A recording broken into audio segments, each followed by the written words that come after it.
कीमा पाव वाला सपना, रानी और रमेश की कहानी। एक गांव, एक ठेला, एक सपना, और उस सपने के पीछे एक पत्नी की आस्था। टूटी छत लेकिन मजबूत हौसले। गांव का नाम था कन्हैयापुर। एक ऐसा गांव जहां न पक्की सड़कें थीं, न अच्छे स्कूल और न ही रोजगार की गारंटी। लेकिन एक चीज वहां जरूर थी, मेहनती लोग और सपने देखने वाले दिल। इसी गांव की आखिरी बस्ती में एक छोटी सी मिट्टी की झोपड़ी थी जिसमें रहते थे रमेश, उसकी पत्नी रानी और उनके दो बच्चे, 9 साल का गुड्डू और 6 साल की छुटकी। चौपड़ी की छत पर टाट के बोरे बंधे थे, जिससे बारिश के दिनों में पानी कम टपके। रानी सुबह जल्दी उठकर मिट्टी का चूल्हा जलाती और बच्चों के लिए थोड़ा सा दलिया बनाती। उधर रमेश सिर झुकाए गांव की गलियों में काम की तलाश करता। रानी अक्सर कहती, एक दिन सब ठीक होगा रमेश, तूने जो मटन कीमा पाव बनाना सीखा है ना, उसी से हमारी किस्मत बदलेगी। रमेश हंसकर कहता, गांव में कौन खाएगा रानी मटन कीमा पाव? यहाँ तो लोग आलू की सब्जी को भी रईसी समझते हैं। लेकिन रानी के चेहरे पर हमेशा यकीन होता।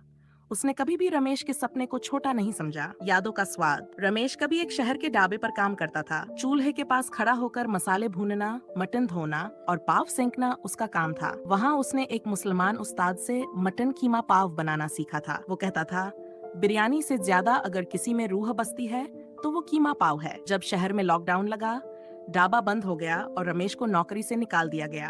वो टूटा हुआ वापस गांव लौटा, लेकिन रानी ने कहा, तू स्वाद लाया है साथ में, अब हम उसे बेचेंगे जैसे शहर में लोग दुकान लगाते हैं। रमेश बोला, ठेला कहाँ से लाऊं? रानी ने चुपचाप अपनी एक पुरानी पोटली खोली, जिसमें उसके मायके से लाई गई चांदी की बाली, कुछ कांच की चूड़ियां और मांग की दी हुई साड़ी रखी। वो सब बेचकर उसने 50 रुपए और थोड़ा सामान निकाला और कहा, ये मेरी बचत नहीं, मेरी उम्मीद है। पहला ठेला, पहली बदनामी।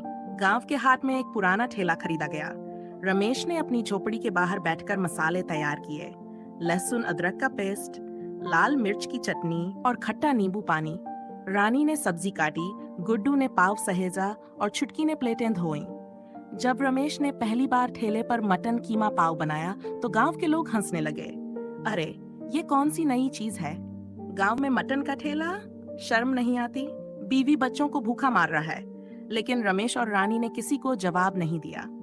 रानी बस बोली, एक दिन यही लोग लाइन में लगेंगे। अध्याय 4, स्वाद की जीत। तीसरे दिन स्कूल के मास्टर साहब आए। उन्होंने एक प्लेट कीमा पाव खाया। उनकी आंखें खुली की खुली रह गईं। बोले, बेटा रमेश, ये तो शहर की 5 स्टार होटल जैसी चीज है। इसकी खुशबू, स्वाद, हर चीज लाजवाब है। मास्टर साहब ने अपने स्टाफ को बुलाया और अगले ही हफ्ते पंचायत से रमेश को एक छोटा सा स्टॉल लगाने की अनुमति मिल गई। धीरे धीरे गांव वालों की सोच बदली। रमेश के स्टॉल के बाहर भीड़ लगने लगी। लोग अब कहते, वो कीमा पाव वाला रमेश है ना, उसकी रेसिपी में कुछ तो खास है। औरत भी समझदार है, साथ देती है। अध्याय 5, बाहर वालों की नजर। कुछ महीनों बाद पास के शहर से एक फूड ब्लॉगर आया।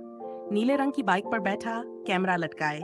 उसने रमेश का स्टॉल देखा, रानी से बात की और एक वीडियो बनाया। उस वीडियो का टाइटल था, गांव के कीमा पाव वाले ने रुला दिया। वह वीडियो वायरल हो गया। लोग शहर से रमेश के स्टॉल पर आने लगे। एक आदमी बोला, मैं 35 किलोमीटर दूर से सिर्फ तुम्हारा मटन कीमा पाव खाने आया हूँ।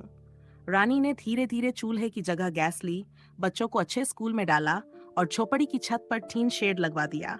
अध्याय 6, सम्मान और सपना। एक दिन जिला कलेक्टर खुद स्टॉल पर आए। उन्होंने खाना खाया और बोले, तुम्हारी मेहनत देखकर दिल भर आया। चलो शहर में एक स्टॉल खोलो, सरकार मदद करेगी। रानी की आंखों में आंसू थे। वो बोली, साहब, आपने हमें जमीन से उठाकर आसमान दिखा दिया। शहर में स्टॉल खुला, फिर फूड फेस्टिवल में बुलावा आया। रानी और रमेश ने कीमा पाव की 5 प्लेटें बेचीं। हर प्लेट में मेहनत, प्यार और सपनों की खुशबू थी।